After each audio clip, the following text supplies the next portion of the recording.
Assalamualaikum warahmatullahi wabarakatuh. Selamat pagi guys.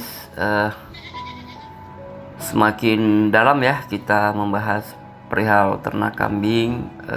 Tujuan saya adalah supaya kita semua para peternak kambing semakin terliterasi dengan berbagai literatur ternak kambing yang tujuannya adalah meningkatkan produktivitas ternak kita sehingga hasil atau produksinya semakin meningkat dan ujungnya adalah menambah kesejahteraan bagi peternak itu sendiri.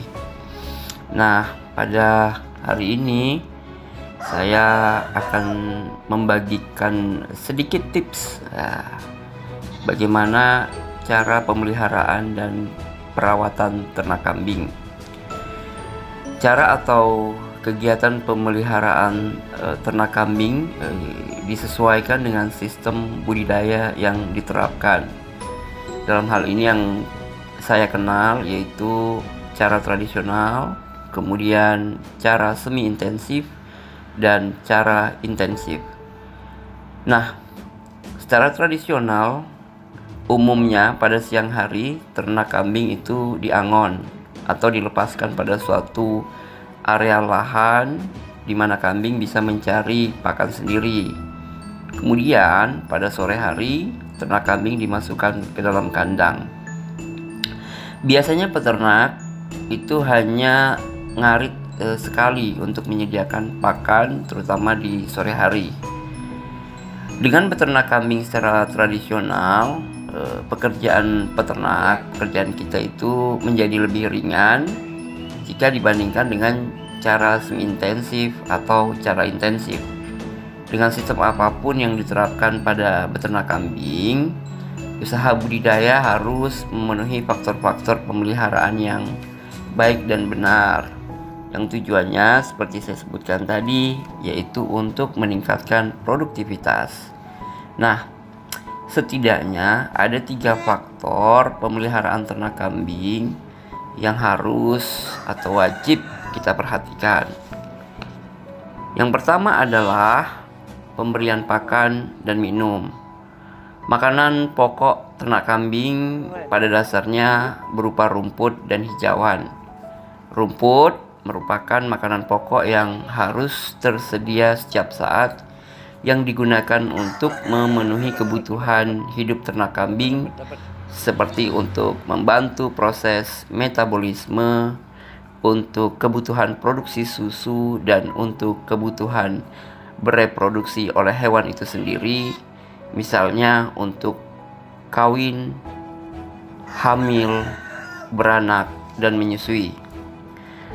Untuk ternak kambing yang dibudidayakan secara semi intensif maupun intensif, di mana ternak selalu berada dalam kandang, pemberiannya rumput adalah sebanyak 10% dan konsentrat 1% dari bobot badan hidup. Saya ulangi, pemberiannya adalah rumput sebanyak 10% dan konsentrat 1% dari bobot badan hidup. Selain jenis rumput-rumputan, dapat juga diberikan jenis hijauan seperti dami-damian berupa daun singkong dan daun glirisidia. Nah, daun singkong dan glirisidia harus dilayukan terlebih dahulu sebelum diberikan pada hewan ternak. Pemberian dalam bentuk segar sebaiknya dihindari karena tanaman ini mengandung racun berupa sianida. Pemberian dalam bentuk segar ini sebaiknya dihindari. Pelayuan akan menghilangkan atau mengurangi zat racun tersebut. Pemberian yang bebas akan memberikan pertumbuhan yang lebih cepat pada ternak, karena hijauan tersebut mengandung gizi yang tinggi seperti protein. Selain pakan, air minum yang bersih juga harus selalu tersedia, terutama pada saat cuaca terik dan panas. Dalam satu hari, setiap ekor ternak kambing yang dewasa sekurang-kurangnya membutuhkan air minum sebanyak 1,5 sampai 2,5 liter. Air minum yang bersih hendaknya selalu tersedia sepanjang hari. Kebersihan air minum harus selalu diperhatikan dengan cara menggantinya setiap hari dengan air yang segar. Kemudian langkah yang kedua adalah memandikan ternak kambing. Memandikan ternak kambing adalah aktivitas berternak yang sangat jarang dilakukan oleh beternak di Indonesia. Apalagi jika jumlah ternaknya sudah semakin banyak.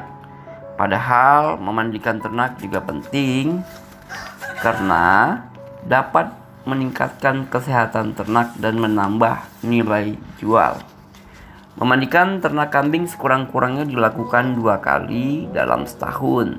Ternak yang tidak pernah dimandikan akan terlihat kotor, gembul, dan lembab. Manfaat dari memandikan ternak kambing yang utama adalah membersihkan kuman penyakit, parasit, dan jamur penyebab penyakit. Ternak yang bersih akan terlihat lebih sehat dan menarik, sehingga harga jualnya kemungkinan bisa lebih tinggi. Nah, yang terakhir atau langkah yang ketiga adalah pemotongan kuku pada kambing. Pemotongan kuku pada ternak kambing terutama dilakukan pada ternak yang selalu dikandangkan, yaitu pada budidaya semi intensif dan intensif. Ternak yang setiap saat ada di dalam kandang, biasanya pertumbuhan kukunya itu akan lebih cepat. Kuku kambing yang terlalu panjang dapat mengakibatkan beberapa hal, diantaranya jalannya akan terganggu. Kemudian ternak jantan mengalami kesulitan bila kawin. Kemudian kuku yang tidak dipotong dapat patah dan bisa mengakibatkan luka dan infeksi.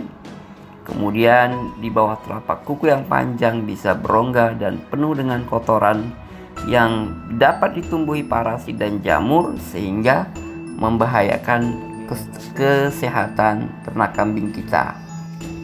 Oke guys, itu beberapa hal yang perlu kita perhatikan dalam rangka meningkatkan produktivitas hewan ternak kita. Semoga kalian tetap semangat untuk menerapkan tips-tips tutorial yang sudah saya bagikan. Jangan lupa untuk selalu mendukung channel YouTube ini dengan cara subscribe, like, dan share video-video yang ada di channel YouTube ini. Semoga semakin berjaya. Selamat pagi. Assalamualaikum warahmatullahi wabarakatuh.